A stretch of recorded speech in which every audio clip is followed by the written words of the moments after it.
ebigezo omwana ewakalangala ayita ku mazzi okugenda okukola ebibuuzo n'omwana ow'e Kampala gwe bavugira mu mmotoka n'agenda n'akola ebibuuzo omwana alina laboratories omwana alina lab okubeera ng'agenda okurevisinga n'okukola buli kimu kye yeetaagisa kyekigezo kyekimu n'omwana oli kyatuula n'agamba kano akasengejja ke basinziirako si kalungi kamenya abaana abamu kati kimwerabidde nti abaana abo ebibuuzo result si kyekikulu naye tubateekerateekera kusaavinga wamu which is okay. Wasomera si gye nasomera. He totally agrees. Fenna tuli mu kukolera wamu.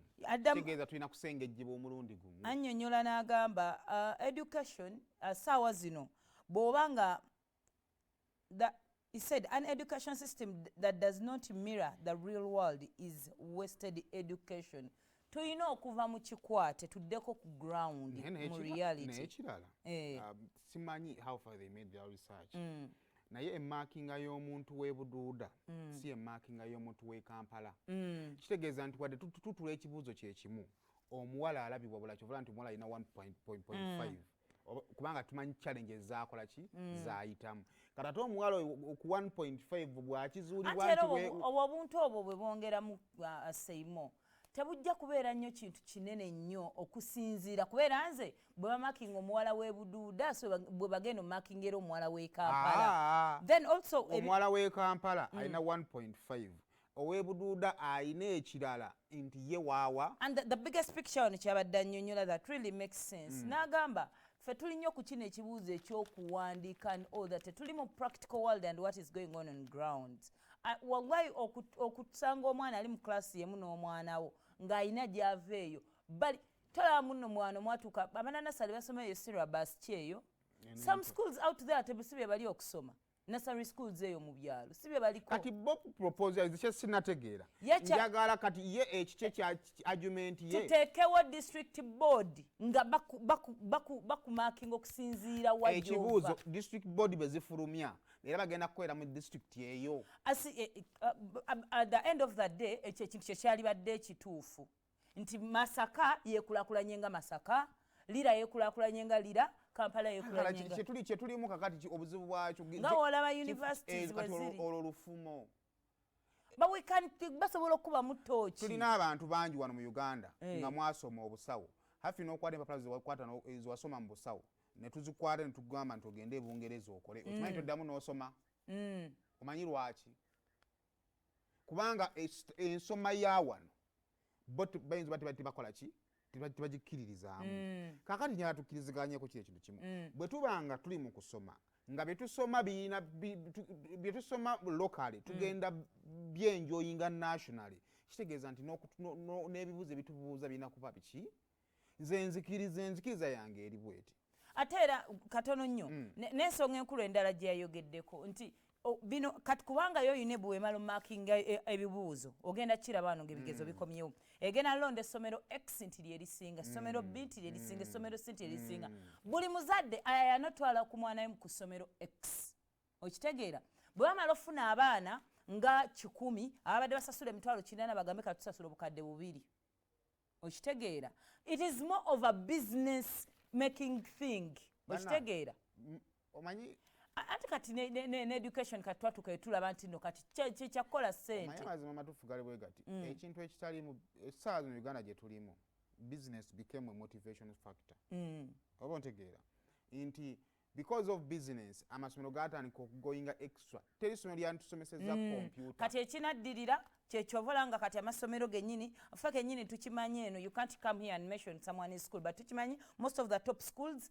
babbira abaana ebigezo bagula grades kulwokubanga at the end of the day agala essomero libeere mentioned among the top schools then asobola okufuna abaana kati nga nalekawo essomero eritalina sente zigula grades oba essomero eritalina facilities zireeta baana kukola grades nnungi bwaba bakinnyonnyodde bulungi me at the end of the day it actually makes sense nze kunzi okwongera okunyweza kyekisinga obukulu ngenda kukuwa gundi ya LDC ensonga lwaki omanyi balooya abava mu universities ez'enjawulo bagenda bagwira ku LDC because LDC gwe mulyango oguyingiza balooya b'eggwanga luki lyonna nze ndowooza akakuŋŋunta tukeetaaga UNEB kyetuyamba kubanga mu universities tekisoboka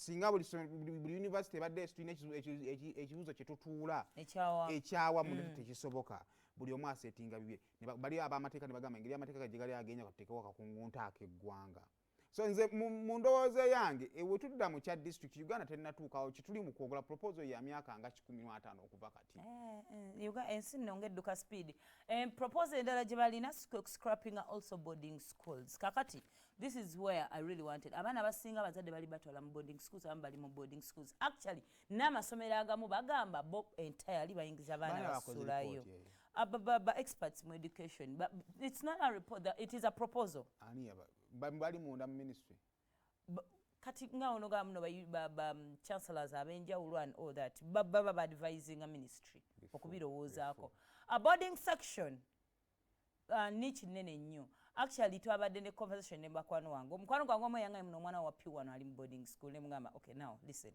omwana tolina womuteeka bwe omwana wo osobola omuweerera mumpe ne mujje mu kisulo nze nga nze I feel omwana wa P1 ali only 6 years muto nnyo okubeera mu kisulo recently last year twalaba bulungi nnyo obwana obwa nasari obajjiira mu kisulo ebintu bingi nnyo kyekyonoonye boarding schools enu nagenda mu boarding school nga nkuzeekuzeemu naye ate mulimu ebintu ebirala ebyonoonye boarding school waliwo n'omuntu yalaba omwana wange era nga omwana wotomutwalanga mu boarding school emize giri mu boarding school gisusse edda waalingawo picture nene boarding school was more of a home boarding section ng'omuzadde ajja kutwalayo abasomesa bakugaidinge ku buli kimu ffe twakulira ku basomesa tugenda okudda bazadde baffe you know how to peel you know how to wash your clothes you know ebintu ebisinga byonna byonna ng'omanyi obbikola kati ekyo ekintu ekyo tekikyaliyo nnyo mu boarding school you will agree with me kati because now wotunuulira nze nasomera Sonde nga ndi mu boarding school nga tulinawo ne garden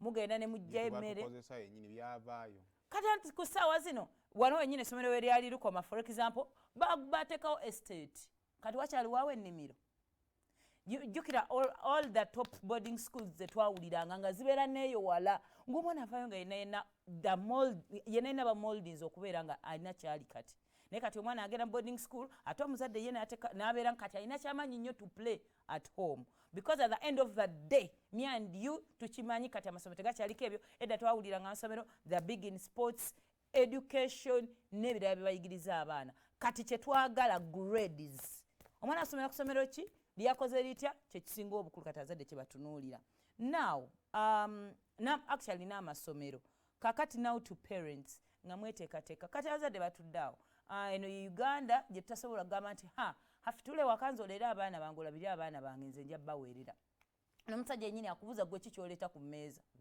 amateeka gennyini aga divorce galaga kati mujja kwawula buli omu kya contribute nzani agenda otuula walera omwana w'omusajja n'omukazi ayagala agenda akole nabeeko kya contributing at the end of the day so kakati ekiriwo bazadde kuzaala mwana naye kumwejjako kasita abeera batandika bwe bati bwamuteeka mu nasary erina okubeera nga asobola ovaayo akawungeezi so si bino ffe bye twasoma mu nasary ngakusomerwa kuta ssaawa 6 ate kati ekoddeyo obeere naani tewakyali olina okubeerayo paka kawungeezi sinakindi ogende mu daycare kasita asuumukamu bw'ati myaka 5 myaka 6 ng'olwo bamuyingiza ekisulo when are you going to bond with your children boarding schools tezandibadde zakwejjako baana zandibadde nga omwana watuukira okugendayo ng'ategeeramu zandibadde even for only candidate classes for omwana okubeera ng'aconcentratinga oba kale maybe n'atuuse nga mu A-level naye kati bazadde kwejjako bwejjako baana so what I should appeal maybe to the government Minister of Education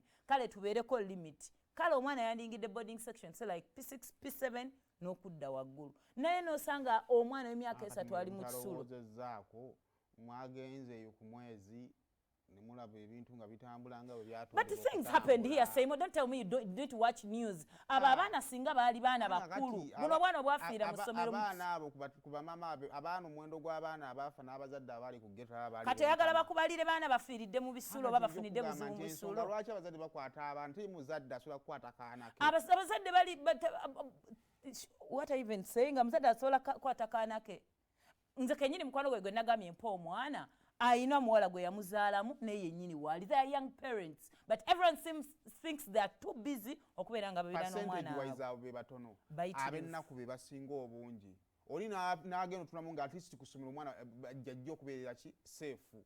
Kati let me ask you a question. Singa bakeera ku makya government neteekawo etteeka nti omwana bw'aba tannaweza myaka 10 tagenda mu kisulo tebagenda beera n'abaana baabwe. Era bajja kutunnyonnyola gye banaabajja etteeka.